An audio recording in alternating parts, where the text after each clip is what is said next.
Hey, hey guys, welcome to the podcast. My name is Justin. This is episode 368 of DangIT Productions. Thank you for tuning in. So, how's weather? How's the weather been? A somewhat professional introduction, followed by like one of those really weird, awkward, whatchamacalls it, but small talk bits. And first and foremost, I want to say it was part of the waiting room that might get cut off like in the post, but I really do enjoy the Scarlet Nexus soundtrack. It's like there's not like I would say oh, by the way, there's Mark. He's saying no Gabriel. I haven't heard from him since. So, I mean, last weekend he said that he would try to be here like for every podcast. And I just let him know like, whenever. Um but like he was busy with the folks at least like this weekend or something like that. So I don't know. So I'm just gonna leave it to him to figure that out. Most likely I'm gonna hear a doorbell ring at some point or phone call or sorry Discord call, and then we'll see. So yeah. So in that case, I'm sorry, what was I saying? It's something about the soundtrack for Scarlet Nexus. It's really good. Ultimately, I don't know what I was gonna say as like kind of like a rebuttal to that as a whole, but I guess in opposition to I guess some what I guess the reviewers have said. I mean, this is kind of way back when it was like the early review of it, but I do really enjoy it, like a lot of it. So I guess what seems to be the popular thing to say amongst reviewers is that there's not a lot of memorable things. I would say that there's a fair number of memorable things. Mark is saying like rules of nature. Not quite. It's a good soundtrack, but it's not rising slash revengeance. Fair enough, but I still need to play through that entire game. I do have the game, I just haven't really touched on it. So, all I know is rules of nature, and I guess there was a video of someone like playing through the game. It wasn't rules of nature that was playing, but there was some other like background music that she was playing through, and this entire like sequence of like our dude like literally like ripping through like this Metal Gear, and she was just like you see the emotions just like change in her, and she's like, "This is so cool." Oh my god, those moments are great. I had a fair bit of moments in kind of transitioning back to Scarlet Nexus where there was like a really cool bit. Um, and I guess I'm gonna go into that whole conversation, or at least topic. It's super cool when you get to a point where you are, especially when you start off like fresh and brand new. You're told to use SAS, and you usually use one or two at a time, and then as you can become more proficient, you realize like, oh wait, if I have this on while this is also active, I can use the best of both of them. And like when you bond more with them, usually the thing is that your recovery for it, the recovery gauge increases in speed, and or less of its use. So you find yourself using it more and more without ever really worrying about like the meter. And then like stack on top of that the SAS like refillable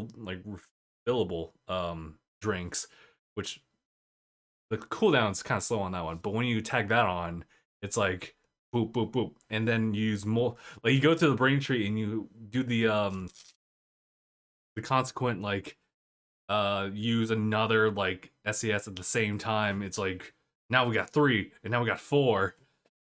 So it's a lot of fun, especially when you find yourself starting to juggle a lot. But it does get challenging. I found that on my second playthrough right now, playing as Kasane, she doesn't have a lot of like power behind her attacks. They're all like they're batterings to pretty much like simplify it. But each of them do like a smaller amount of damage versus Yuto's like single blade attacks. So I find myself really relying on SAS to get more of the power in there. Otherwise, I see like out of the two, Yuto's like combo stuff has a lot more potential and a lot more output in damage than Kasane's right now. But she's crazy in the air. She's absolutely crazy in the air. But going to Mark. Scarlet has a really good soundtrack as well. The game itself is described as brain punk, which I didn't know was a thing. It is now. Tired of enemies getting in the way?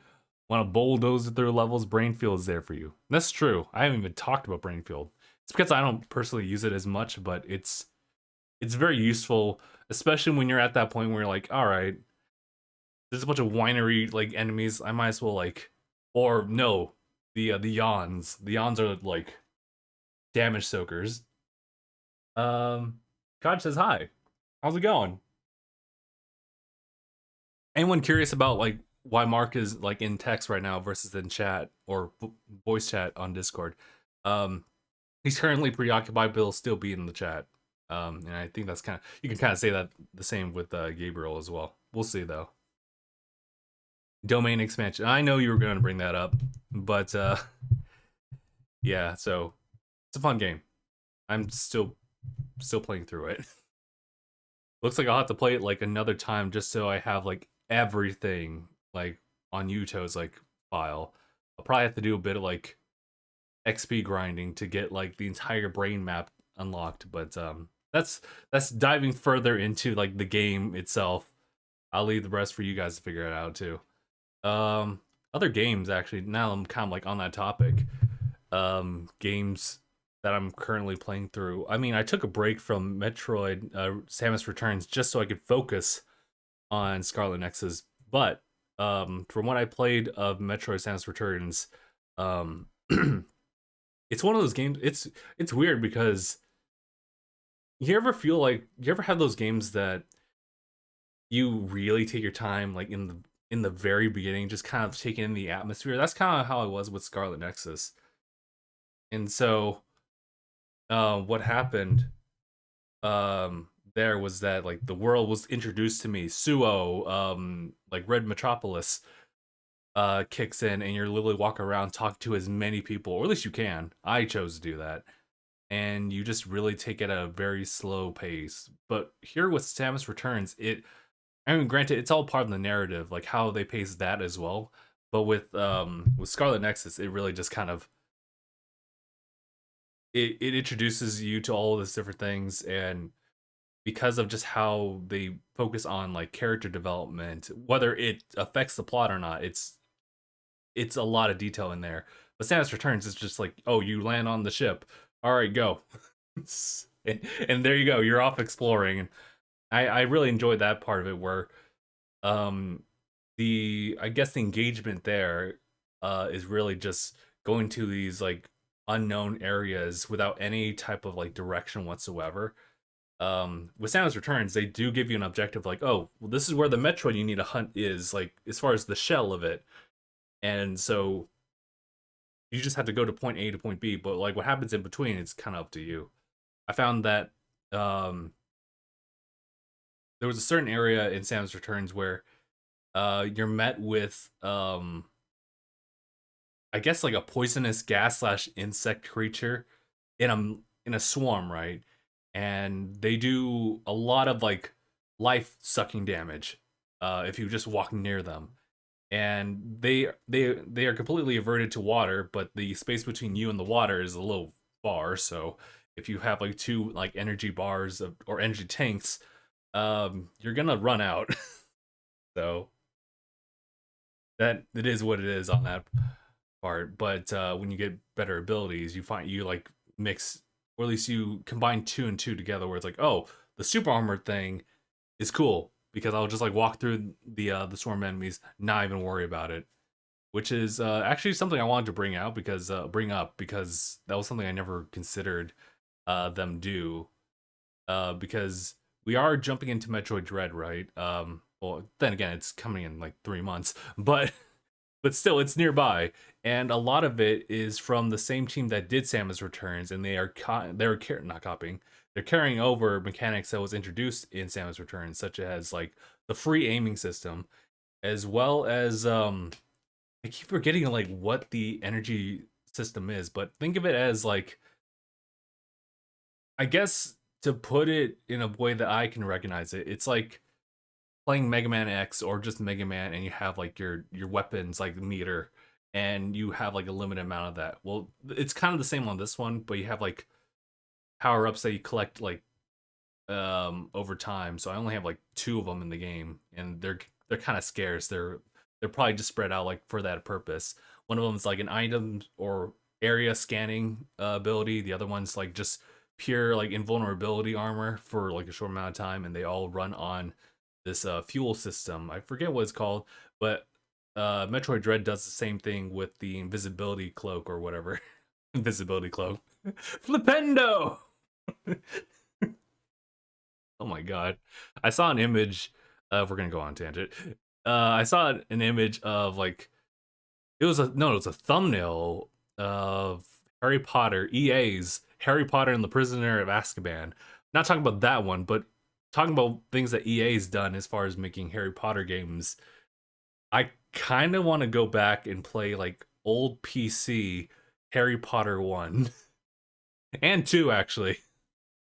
We had that like way back when. I remember that our PCs at the time, myself and my brothers, oh, I mean, forget what the frame rate was. Like loading into that game took a while. Downloading the game it probably took a day.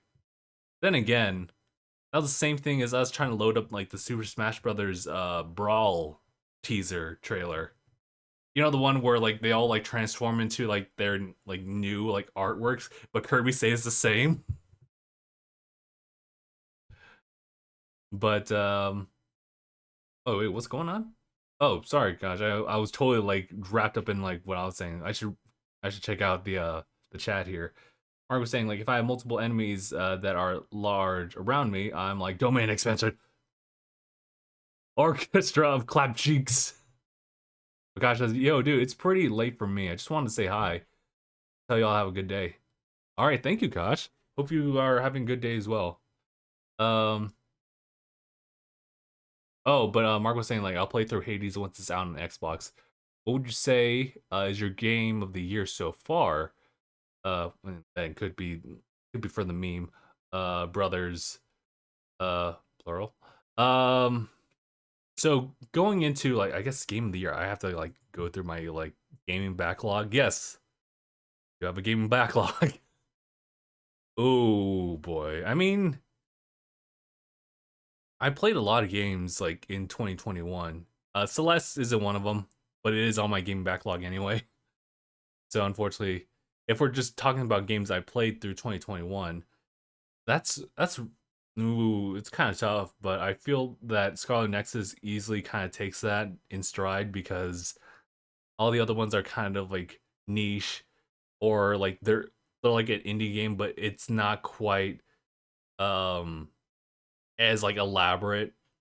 Like definitely indie games like have a place, especially actually no, I have Hades literally like done in like February. So Hades is kind of high up there as far as that. And I kind of want to give it to also want to give a place to like remake Intermission as well, but it's also at the same time just it is just an expansion. Granted, it's 20 hours of an expansion, so that's not bad, but it did a really good impression on me, like as far as like adapting and upgrading or updating the system that it was previously like introduced in remake part 1. Oh, like I know you have an older brother. Oh yes, okay, yes. Just one, just one. Yeah, we had.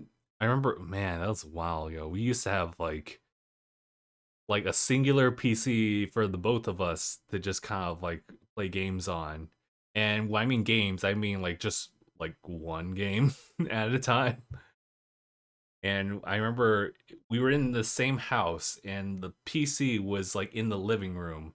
It was one of those like family computer things, but it was really just like myself and my brother. And this was like I think this was before like it was definitely before YouTube, but this was probably before we even like had a good concept of like what the internet could really do if the internet was there at the time. But yeah, I was thinking Nexus had lit the spark in you and it's very visible. Well, definitely because I haven't shut up about it. I think that like games that have that level of engagement where you just want to know more and you see the progress as far as improvement on yourself. Um, and it's palpable. Um, I think, I mean, like, I'm kind of more of a fan of like RPGs in general, and this is an action RPG. But not like your standard like JRPG or just simply an RPG where it's turn-based stuff. I know that I have Bravely Default 2 kind of sitting in the what would they call it? Well, it's on the bench right now, so eventually I jump into that. When I played the first Bravely Default 1, yeah, that's kind of like repetitive. When I played Bravely Default 1, I remember I got myself really into that game. I don't know exactly the reasons why. I think it's because of like how streamlined a lot of that genre became for that game. Like for example, like turn-based, yes, but you can speed up like by 4 times because the developers knew that you're not going to like sit down and like watch the entire animation go through just like seamlessly and like in just like one time the speed. It got to a point where the speed times one felt slower and speed times two was the normal speed. But I also enjoyed that one too because I think I remember that there was a bit of like granted this is kind of like more of a premature like development of like me getting the oh aha moment, but I started to figure out like combinations in that game or like tactics around that. So I really loved the game for that. So definitely with Bravely Default 2, I'm looking forward to doing that. Never got to play Bravely Second though. Should. Should. But rest assured, I will probably talk about Metroid Dread greatly. I'm actually thinking about like well, maybe not like a marathon of Metroid because I don't really have the means of showcasing that. Like if I had I guess like if I had like a Wii U, right, then I would totally just try doing that. But as we talked about last time, the Wii U is kind of hard to come by for sure because people are now realizing the value for it because of oh, I'm sorry, like Kirby and the E Tank were like not visible. Actually, this I was gonna say this camera angle is kind of weird because it's kind of like that. All right, cool. But and now I'm starting to see like this part right here stick out. Like, ooh, don't like that. But I guess yeah, I probably won't be able to do anything like because the Wii U is kind of hard to come by, and I kind of part of me kind of doesn't want to like jump in on that, you know. Part of me doesn't really want to jump in on getting another console because I got like three like right over there. Technically, PC counts as one too, so that's four. So I don't want to really expand that space right now. But going back to Scarlet Nexus, I just think that they did a really fantastic job as far as the presentation. Um, I guess really it kind of it's more on the gameplay side that like really sticks out to me. The fact is that things are easily comboed into, and there's like a freedom to that, and I really liked that part about it. I was definitely like skeptical about like this because Bandai anything like Bandai Namco with action RPGs hasn't done like terrifically well. Like definitely they've been like improving like over time, but like when when you associate something with a specific like game franchise, sort of online, it's you find yourself like with very low expectations. So when they previously announced this, I think it was like one of the Xbox E3 presentations. They were like, "Oh, here's something brand new," and it was like it was introduced as a kind of like a brain punk type of thing with the same title like in place, Scarlet Nexus, and I was like, "Okay, that's interesting." I guess I'll just keep an eye out for it. And for a while, right, we hadn't heard much about it or the development, or rather, the development took like quite a long time. And then finally, as we were able to like play a little bit more about it, I played the demo and I was like, okay, I see a lot of potential. The fact is that you could switch, you could turn it off. There's just a lot of freedom in like what you can do, and that's what I really enjoyed about it. Are you gonna play through Code Vein? Asked Mark. I won't say no, but I can't say like absolutely yes. That's my answer. You only have like two of the hardest to get consoles on the market right now. It's true, and that and mainly like I mean now a lot of people are starting to get their hands on it. Thankfully, right? It took a while, and mind you, I want to let everyone know that I also was like part of like that same like I guess competition of just trying to get these consoles right now. I'm happy I have them, but that doesn't necessarily mean like I'm one of the lucky ones, right? It's just well, or I guess privilege or whatever you would like call it, but it's you know it just took a while for sure, especially that Xbox console. Jesus, like I got that like maybe a month or two ago, and that thing came out in November. But whatchamacalls it? I would say Scarlet Nexus does sit like on top as like my personal game of the year. I would probably follow that up with Hades. Hades is like right up there because like you can just kind of tell. Like I only beat the game once, but I went through a couple laps around it, and the fact is that they kept feeding more and more story into it, and they had like a really strong lineup of characters that you can either like scoff at or you just simply fall in love with. So I think it just has like a great bit of both. Um, let's see. There was other ones. I mean, Monster Hunter Rise is kind of up there because that's also really fun too, especially with friends. I did. Oh yeah, I guess I did finish Miles Morales, but that was early January. I'm not sure if I should count that. Um, I played through Mario and Rabbids. It's a really good game. I would not put it there. I would not put it there, like on the listings. Um, I did play through Blaster Master Zero 2, and that's personally a favorite of mine, but I wouldn't call it like game of the year. And I would say the same thing about Atelier Ryza. I still need to finish like the second one, or play the second one. Donut County, nowhere. But I still enjoyed it. Gears of War 4 and 5, yeah, they were all done like finished in 2021.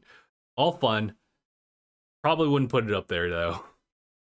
And that's mainly because like with that one, despite like the mechanics of Scarlet Nexus becoming repetitive near the end of the game, I feel like with Gears 4 and 5, like any like third person or even first person shooters, like I just kind of like I get it like early on, and it's just mainly me just playing through it. Even like with the story like involved with it, like I don't know, like I'm not able to like blend them together. Like the story's separate, like the gameplay like will speak for itself. Like it's fun in that right, but I for some reason I can't categorize like those types of shooter games like into like my game of the year unless there's literally nothing else I played. But it was definitely a great one.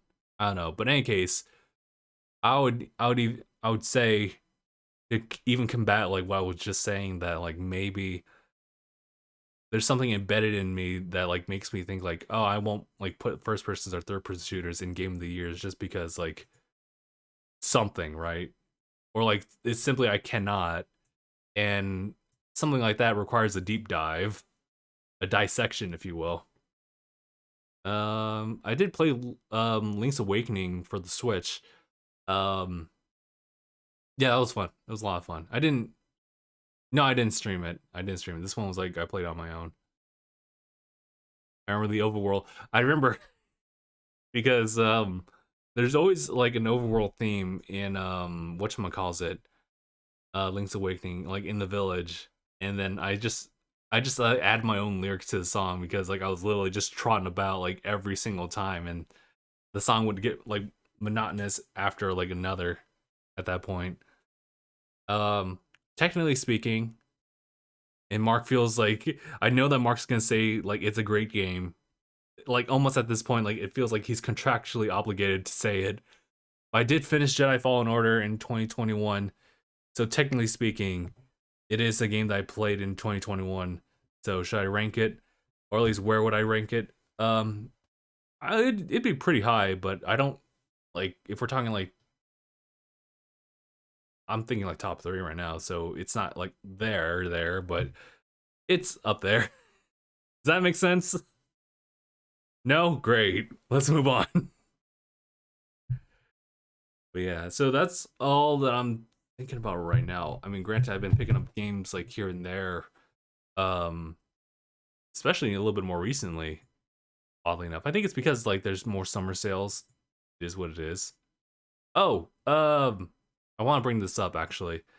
Quirk Concepts, number four, numero. I was gonna say numero uno. Like, no, it's number four. Number four. It's doing pretty well right now. I'm actually gonna just hop in here just to get like a consensus on like the stats on it.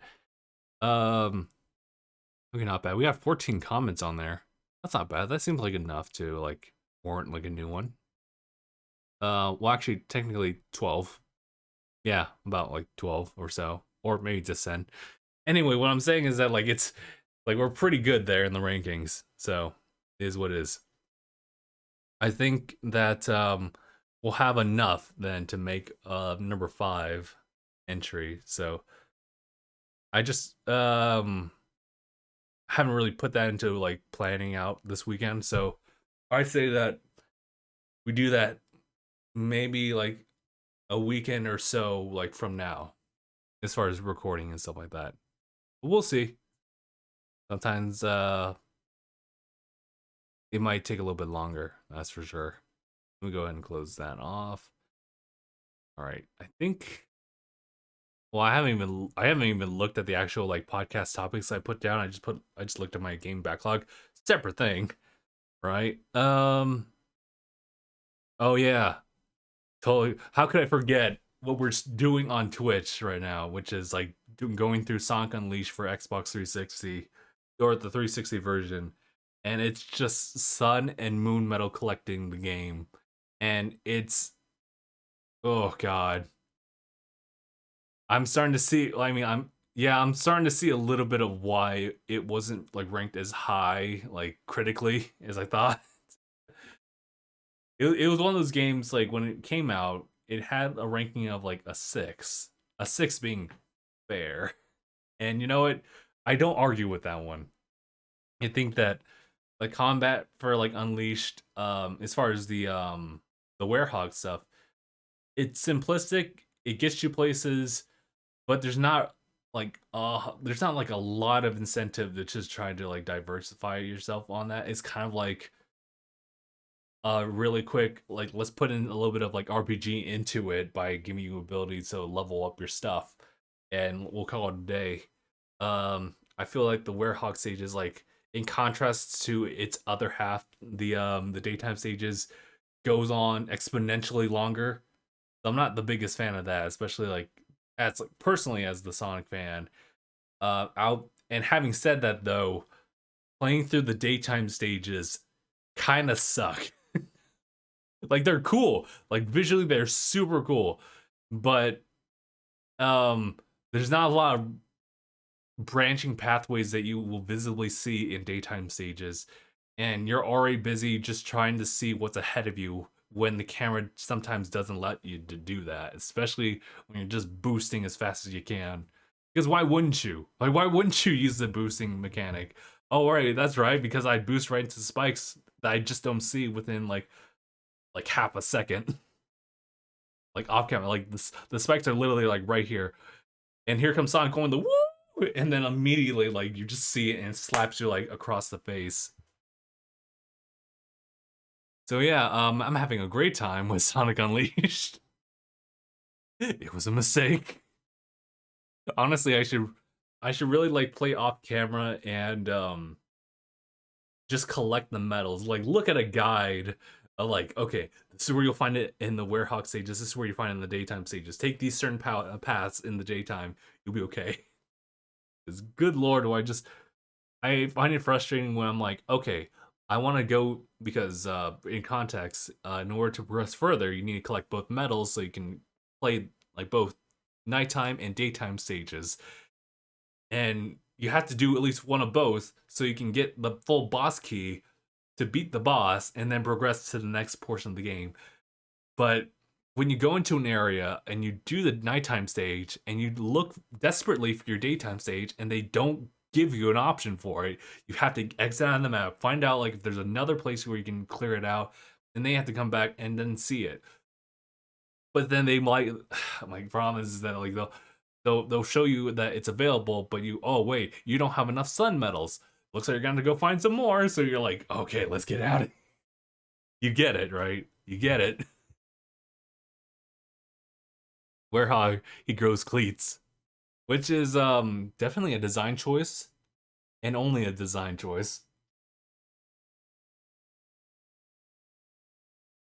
All it is a design choice. Oh, but yeah. So Unleash is gonna be lots of fun to like finish through, right? And after that, I don't know. Don't know. I will tell you this. I'm not sure if it's going to like dictate like what's going to be streaming like from here on. But I'm going to tell you this. I have a crazy need to jump back into Sea of Thieves. But oh yeah, I think you think you'll be playing through Banjo 1 and 2? I should. That's my answer for that. I should. That is the answer. But I do miss playing through Sea of Thieves.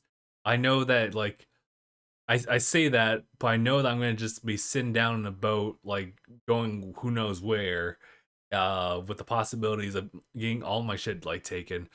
But I still miss it. so, um, so that's kind of hanging in the back of my mind. But the problem is that like it's weird with Sea of Thieves because like it's not like the game on Twitch, like, and I'm talking about like playing but also streaming. Um, it's not really like that type of game that I could really recommend like myself streaming right now because for some reason like stats show that like the people who stream it and get like well yeah the people who stream it are the ones who like garner so many views on top of it. They have so much like domination over that. So I remember a lot of my memory on Twitch when I'm streaming Sea of Thieves was absolutely but zero. Yes, I said but zero. Because no one really like I mean, granted, I'm saying that as a blanket term. I know that there's some streams here and there where like people chimed in, but ultimately like a lot of people didn't. So I don't really have much of an incentive to play the game um like in that way. It had to be like off camera stuff, which honestly that'd be nice if I had more time to just kind of sit down and play a game like that isn't something like brand new, right? Fun times though, even without the viewers. That is true. It's very true. And that's all I can say about that. Let's see if these we can do the Pirates Life whenever you're ready. Yeah, honestly, I feel like I should just make time just to play that, like even off camera for sure. With Mark, because if I did this on my own, it'd be like fuck, dude. It's like fuck. I say we have 5 Pirates of the Caribbean tall tales. We can do it whenever you're ready. 5 of them. Bruh, bruh, 5. Well, I'm pretty sure it's a lot of fun for sure. Yeah. What was I gonna bring up after that? Well, I guess I'm done with like that spreadsheet right there of gaming backlogs. Um, but yeah, like I have an urge to play through like Sea of Thieves again. I do need to like cut down on like games here though. But you know what? This kind of like stems over to a topic that I kind of wanted to bring up half-heartedly though because like it's something that I've been thinking about ever since like I watched it like earlier this week. Um so to kind of give context, there's a dude, right? I think his name is called Asmongold, right? I may have pronounced that oddly, but it's Asmongold. He recently, I guess he's like a World of Warcraft, like maybe. But the story is that he recently like started doing Final Fantasy 14 for the first time, and there was a buttload of people just jumping in because they wanted to like play alongside him and etc. Excuse me. But how many games are in the backlog? You don't even want to know. There's some that I haven't even like touched, like or even added, like Kirby Star Allies, Wonderful 101 remaster. Like those games haven't even like been listed on the game backlog, but there's a fair number of games still on that backlog. I swear. Such as such as the Atelier Rise of 2, a Zero Striker Gunvolt Striker Pack. Although that's kind of like, that might just be more of a streaming thing because I've already played through it myself. Cat Quest, that also may be like a, like maybe not a streaming thing. Dead Cells, Death Stranding for myself, even though Gabe has already kind of started that. Demon Souls, I don't have the game, so maybe I shouldn't even add that into the list. I was just thinking, assumably I would. Doom Eternal, at some point. Dragon Ball Fighters, it's technically speaking, there's not really much story that like I really need to clear through, but it is a story mode regardless, so maybe. Gunvolt Chronicles, that's with Avenger X, so it's a separate thing. Halo 5, honestly, we gotta do that at some point. Samus Returns, 3DS, Nier Automata, that might take a while. Ori and the Blind Forest and Will-O-Wisp, Sekiro Game of the Year, Shovel Knight Treasure Trove, currently going through Sonic Unleashed, State of Decay 2, I'm not sure about that one. Streets of Rage 4, I'm also not so sure about that one. 3D All-Stars, I finished 64 and I'm currently working through 3D Land, Transformers Devastation, Wargroove, Yakuza 0, I'm actually not sure about that one nowadays. And whatever else is just like there. Do we have a number? Enough. Enough is the number. So many goddamn games. So many. So many.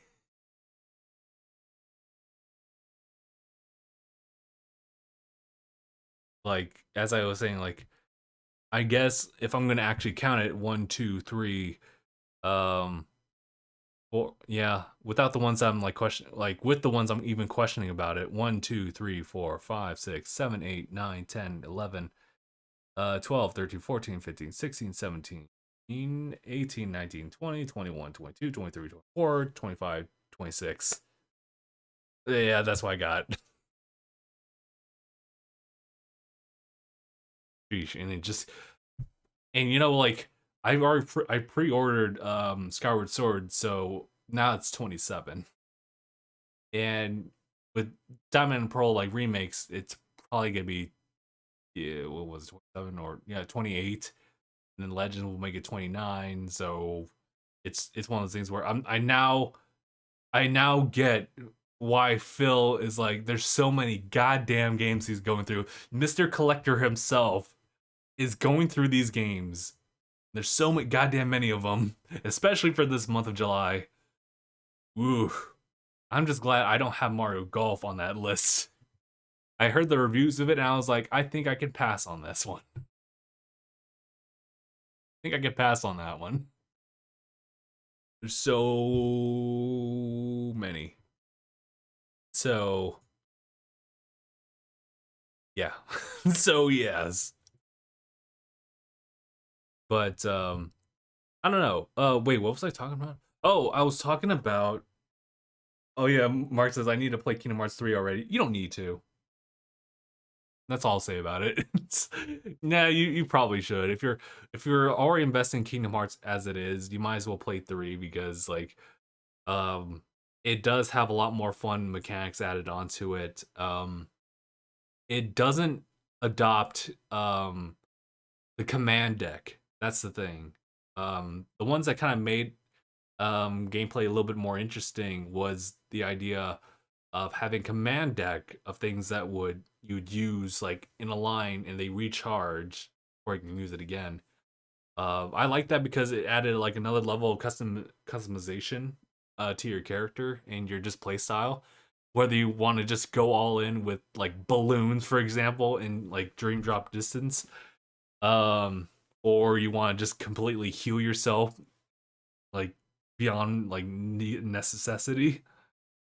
But Mark says I played like 1 and 2 and some Birth by Sleep. I might as well play 3. So yeah. I'm telling you, you don't even need to play the other ones. Like at that point, like forget about 358 over 2 days, whatever the fuck what it actually is called. Forget Chain of Memories.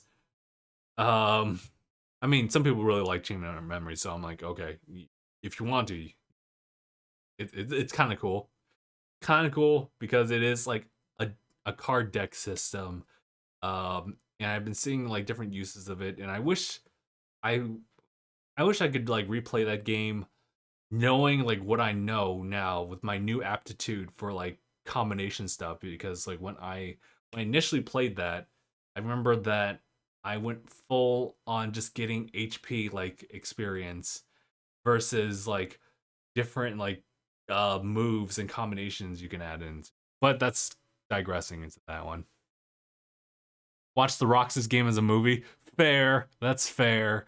Because it's kind of like it's subpar Kingdom Hearts 2 mechanic wise, although it does do like an interesting twist on the I guess like the system that is you're leveling up, in the sense that it's literally it's oh yeah, here's the best way to describe it. It's the Mega Man Battle Network Navi customization, um as far as like decking out and customizing your character, which is Roxas mostly, where you fit things into like blocks here and there. It was interesting. I kind of liked it, but at the same time I can get why people may not like enjoy it.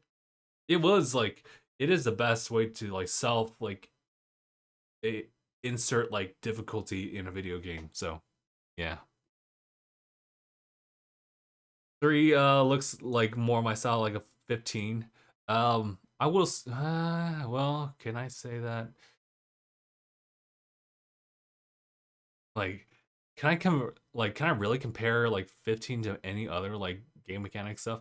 In a way, yeah, but like 15 was kind of broken. I'm not gonna lie. 15 was kind of broken in its gameplay mechanics. Um, and it limited itself in a weird way. I could talk about like 15 mechanics, but yeah. Remind DLC looks good. I would say in a gameplay wise, it probably is. Story wise or content wise, not so much because it really is like we can go back in time. I get it though. It's how you save Kyrie. I get it, but like the fact that it is just literally boss rush the game, but you can play the other characters. It's like, all right. But in case, I enjoyed 3 actually. Because I did like that freedom of movement a lot, and I had absolutely no qualms with the layout of like how KH2's combat like played out. Well, it's also like what everyone else was doing throughout the game. Which one are we talking about? Well, it's also yeah. Sorry, let me like reread this one. It's also what everyone else was going through out the game. Oh, that's what you're talking about. Yeah. Ooh, 15 was 15 was weird. Shout out, hey, how's it going? You caught me in the middle of me trying to debate like 15. I mean, granted, 15 is I'm just gonna say like outright. I say like the character dynamic in 15 is kind of godlike, but the gameplay stuff is kind of because it's very forgiving. I'll give it like a really quick like blurb about it. The fact is that you have every ability to just heal yourself, revive people, like, and there's not really, and as a result, it doesn't feel difficult. Um, there are some advanced like things that you can self-insert into 15 that make it like super cool. Um, but it doesn't really do the greatest job in make you like invested in the system, like the fullness of the system. Like, I bet you that like right here, right now, if I were to quiz you, like, what does this stat mean specifically? And it's just a gear one. It's just a gear icon. You're like, oh, fuck, dude, I don't know what that is. And I promise you, you'll have to dig through the tutorial stuff to know exactly what that stat is. And I can guarantee that ultimately, even after learning about it, you won't give a fuck. Because you're at a point where like you do recent decent enough damage with your weapons that it won't even bother you. Mark says a Union Cross really does make you look at look at 3 different times.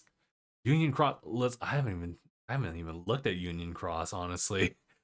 All I know, it was a mobile game, and like after that, I absolutely like shut off my interest for it. But I know that there's a lot of context within it that kind of explores more of the lore of it. So at some point, I'm gonna need to watch someone's video about it. Honestly, same Justin. Yeah, you get it like with 15 because like oh Jesus, or played a little bit Union. That's it. Yeah, I remember I picked up 15 for a little bit, like just testing out the series here, and I remember that there was a whole bunch of leveling up trees, branching like paths that I still needed to do, and I remember like I guess I don't really needed that, did I? Well, I just kind of granted though I overpowered things because I like leveled up quickly, and the game does a good job in just kind of letting you do that if you want to. I'll give it that. But I just like I left the stream, came back, and I was like, "Hey guys, I got the ultimate blade, so don't fret. Well, we're gonna breeze through this game." And we proceed to breeze through the game.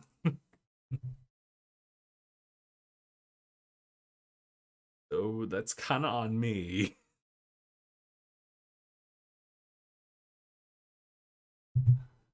But let's see. Is there anything else I wanted to talk about?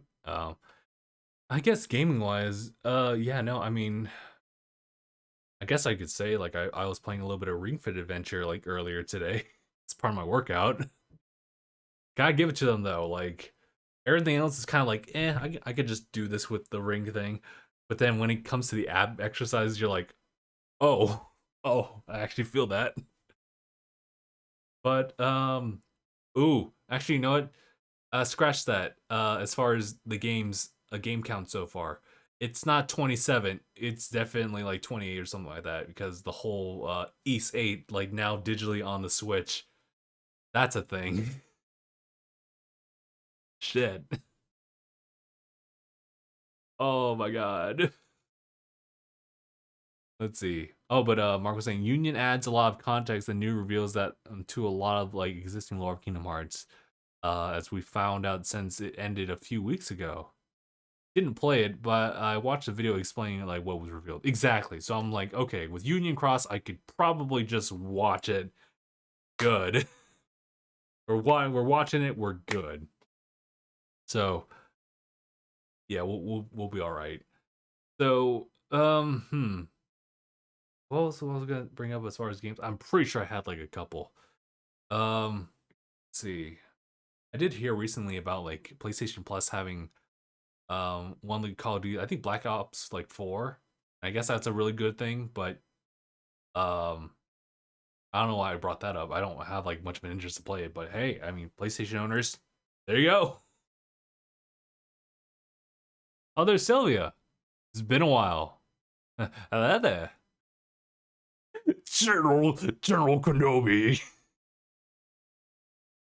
Sylvia, how are you doing? We were just talking about like all these goddamn games we gotta play through. There's so many out there, so many.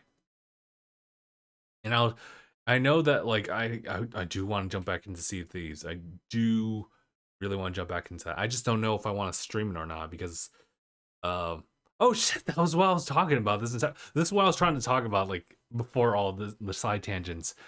What was it? Quick recap. Asmongold starts playing Final Fantasy 14, gets absolutely crowded by so many people. He's like a very popular streamer. And just recently played it. So a lot of people just kind of grouped up on him. And there was a video specifically about this distinction between playing a video game like for yourself versus streaming it.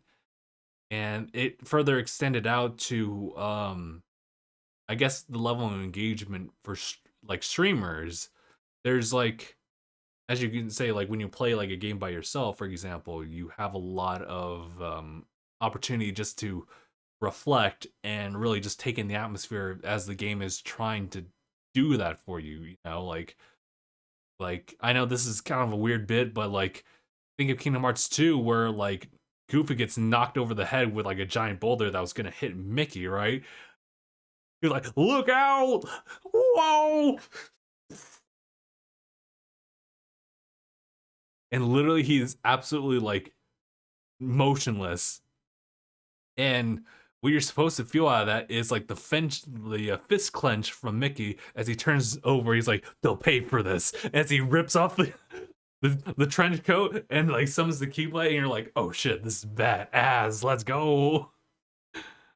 But versus like how a streamer would look at it, and most likely throughout that cutscene, you're probably gonna see a lot of like jokes being thrown out, like a bunch of engagement in the chat. So ultimately what I got out of it was wait, what was going wait, what's going on? They were saying, "You want to leave, but don't take me. Your face and love under the lime tree. I remember your eyes." Like, are we reading excerpts right now? I didn't know it was that time of the day to do that. But yeah, so ultimately the takeaway from like that discussion, as well as like Asmongold's like commentary, like as a reaction to that video too, was that there's a difference in priority in streaming a game versus just playing it on your own. Because the priority on streams is to pay attention to your chat. Because if you don't really engage with them, they have no reason to stay, so therefore they hop out. And that would mean that you're constantly like having engagements with them, even if you're not really fully paying attention to the story, or you're going at a pace that's usually yours, or an expectation from the like people watching. So, oh, it's a little song called Dragosti. Didn't I? Okay, that's interesting. But yeah, so yeah, I get it. So like, like I took that into account, what I heard about that, and I thought about like what I was doing like in the past, obviously, or even now. Like I play through games on Twitch, and I tried to provide as much like verbal commentary as I can, but like I won't like force it, you know. But it is really just me kind of playing through the game as normally as I would, and the only thing that's different is that I'm like blurbing out like verbal stuff, but it's kind of different there too, because like if there's someone in the chat, then it's like of course I want to talk to them, so you have to take your focus away from the game at that point. So as a result, like taking Anaya for example, like he's streaming like Ratchet and Clank games, and if there's a bit of conversation going on, he actually pauses the game and actually reads the comments. And to that, I didn't really have much of an input on that, like when I saw that happen, but having watched this video, I get it now. Like that's kind of where the focus needs to be. So I think that like when I'm streaming games, like for example, like with Sea of Thieves, we would just play through the game, but we don't really engage on any like type of chatter like actively. Like we're just kind of like going through whatever mission that we're going through. So it's one of those things where like yeah, the engagement is super important. So going forward, if you want to do more streaming of stuff, then definitely put high key as like whatchamacalls it, your priority to wait, hold on, what the weird? That's car audio. Ooh. I was like what, Jet Set Radio? I was playing you like a couple minutes ago. But not now. But yeah, that means my car is being moved right now by my dad, for sure. Like, what the? It's like, whoa! I just hear. I was like, Jesus. Numa Numa song. Parker's like, by the way, sub Jordan. So yeah. I guess I should extend questions out to the chat then. Um, we were talking about video games, and I'm not sure if any one of you have an interest in streaming, whether it be like your first time to do it or just to pick it up again. Um, but a game that you feel that you would like to play through, but also be able to just kind of like reel back and focus on like talking to like a third party. Like maybe not even talking about like chat or anything like, but maybe a sibling or a friend who's sitting like literally right next to you as they have like commentary on the game, because that's also a thing that we should probably acknowledge too, is the fact that like I know personally for me as a younger sibling, I had my older brother, he was playing through certain games that I wouldn't be playing um either at the moment or just simply never. And we don't have like conversations, I just simply watched. So that was kind of my experience there too. Sylvia says, you really don't know Numa Numa song. Well, you just put me on full blast. Yes, I don't know. It's the first time I ever heard about this. Whether those separate or like together, right? But let me just let me bring a little bit of this into my topics, because this is something I really wanted to talk about. Um First and foremost, uh Black Widow. I watched it last night. It's very, very, very good. It's very good.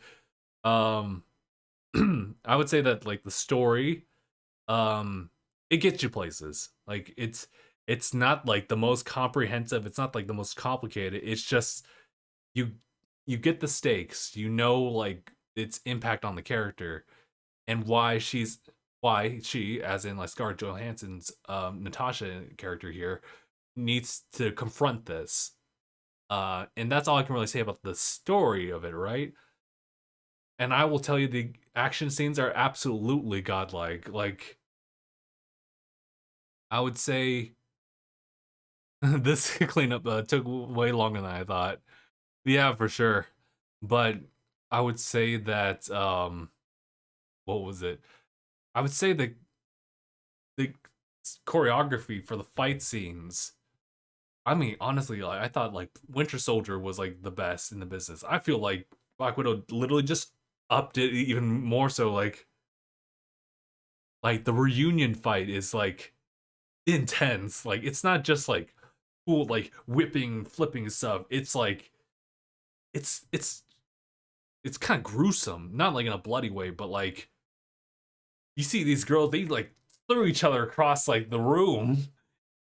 And there's okay, no spoilers, right? I won't give any spoilers for Black Widow because you owe yourself to watch it. There's a falling bit, like literally falling bit.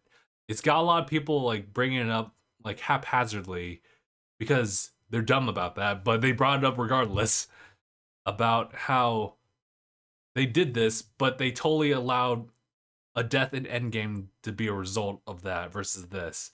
And and I can find the reasoning why they would bring this up, but it's still dumb, right? It's still dumb. But that fall is pretty harsh. I'm not gonna lie. It's really, really harsh. And that's all I can really say about that. Um, there's mid-credit scenes. There are mid-credit scenes. Or I guess they're after credits, because I don't think there was anything else after that. No, they're mid-credit scenes. Yeah, no. Yeah, there's definitely mid-credit scenes. I would say you need to watch Falcon the Winter Soldier to get a full context of the mid-credit scene, right? Because it involves a recurring character popping up. That's all I can say. But they got plans, and I have a feeling that it links over to Arrow or whatever like Clint Barton's like show is gonna be. You know, it's gonna it's definitely gonna link up to that. It's so interesting because Hawkeye, he's a cool character, and I think he gets it really fleshed out in Endgame specifically, because he's been through some shit. But it's gonna be interesting because we know that his daughter is going to take the mantle soon, and we're pretty much anticipating that in his next short or series whenever that pops up on Disney Plus. Um, that's all I can really say about it. It's a really great movie. Um, Black Widow does stand as kind of like a celebratory thing for Black Widow because she's been in most Marvel movies and never had her own. But it also isn't like a video that commemorates her, um or it doesn't seem like a eulogy, if you will. It's a pretty bad way to to say that, but yeah, it's not one of those things where it's to help remember Scarlett Johansson's character like that, but it kind of feels like it stands alone by itself, except for the fact that there's a mid-credit scene. Mid-credit scene takes place like after all of this, right? So yeah. Does anyone know the setting for Black Widow? Because I want to just kind of touch up on that, but I don't want to like say it unless people like it was outwardly like expressed or told. Because for the longest time had no idea when Black Widow would take place. Because I was wondering, like, is it a full origin story where we see like her go through the shit that she went through, and that's the movie? But it wasn't the case here, you know? Does that make sense? Obviously, like Black Widow is gone. You know this from Endgame. So I always wonder like when this would take place, like on the timeline. Because I had the same situation occur to me when I was thinking about Black Panther. I didn't know because the character was already established. I didn't know it was going to be like a coming of age, like or the upbringing of Black Panther himself, or it was something else. And then it turned out like the Black Panther movie takes place after Civil War. Yes, it does take place after Civil War. Yeah.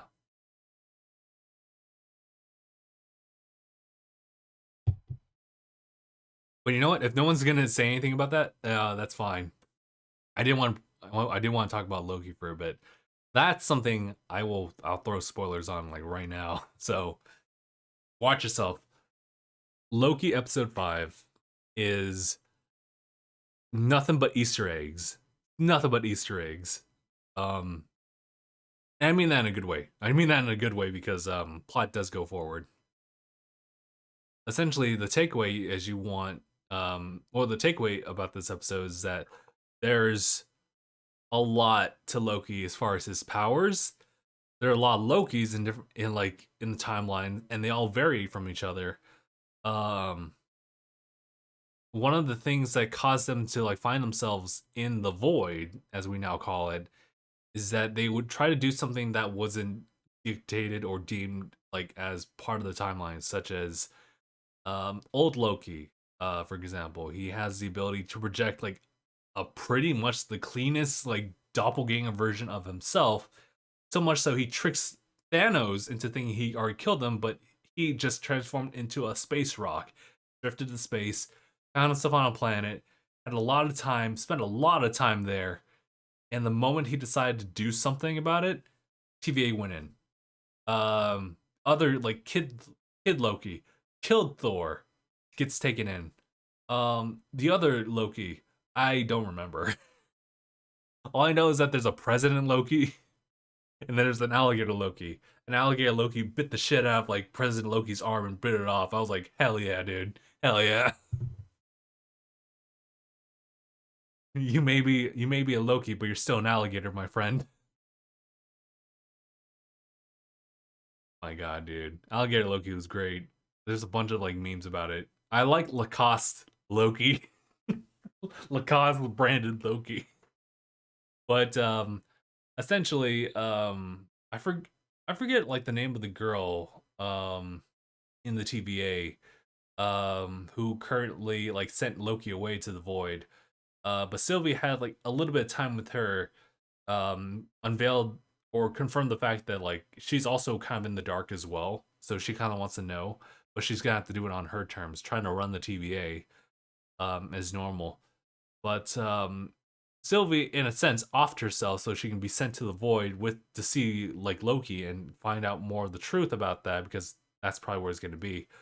And as we predicted, Mobius is there too and picks Sylvie up in a pizza truck.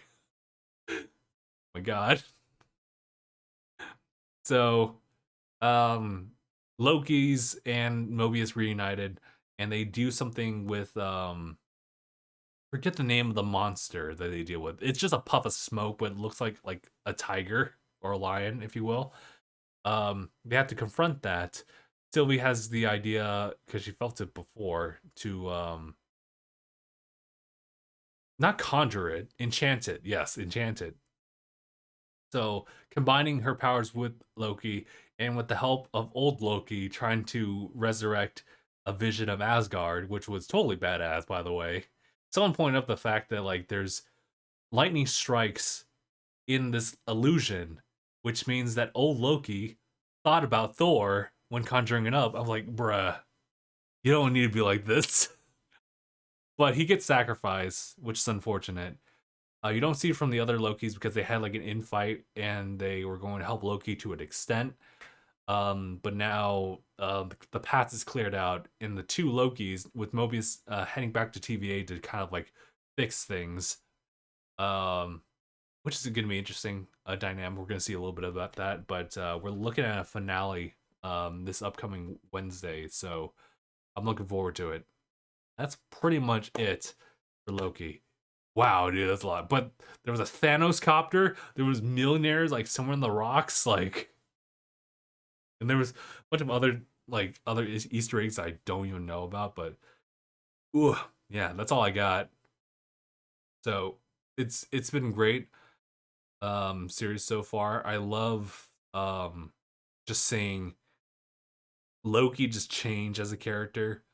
Like definitely in this one. Oh yeah, he has a sword too now.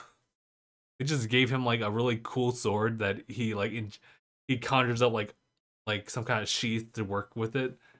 And I think just seeing like how he's responded to his farewell to Mobius, to his newfound love for Sylvie, because that's obvious. Um he's really changed so much. And I mean, I guess I'll make some predictions about the finale because I really think that we will really see where Loki's going to end up at this, whether it be a tragedy or it leads to something. I'm on the fence that it is a good thing that's going to happen. I hope that our Loki kind of finds himself back on the sacred timeline later on. Um, I had a feeling that like if he were to just kind of hop back, his old self would cause problems, but I feel like now he's reformed to a point where like he could jump back with like Thor and join him wherever he goes, or just kind of like chill out somewhere else, but also kind of be like on the good side. You know, that's why I feel. Yeah, I hope that Loki ultimately finds himself on the timeline somehow, and that's all I got for that. So, all right. In that case, I think that's everything like on the topics list. I'm not gonna lie, I wasn't expecting myself to have like full conversations like this to this intensity, right? So I'll go ahead and call it here for the podcast. Thank you guys so much for watching. It's been episode 368 of DangIT Prodcast. My name is Justin. Yeah, thanks for watching. Hashtag bye. And for those on stream, whatchamacalls it's we still have Saturday evening, right? We're gonna reconvene here. I'm not sure. I was thinking like now that I'm thinking about Sea of Thieves a lot more, I don't know if I want to just kind of do like a quick trade in where it's like, all right, I know Sonic is kind of a thing, but I could use some extra time to just prep for that one, so we don't have to go through the whole like Sun and Moon Metal collection shit, and then we could just have like Sea of Thieves in here, and we just have like the fun there. So, um, you know what? Maybe we should. Let me. I'll I'll check in with Mark, right, and see if he's available because I don't want to do this Sea of Thieves shit by myself. I know that. So check in with Mark, and if it's a go, then it's a go. Otherwise, it'll be Sonic or putting an emphasis on Sea of Thieves tonight. But yeah, all right.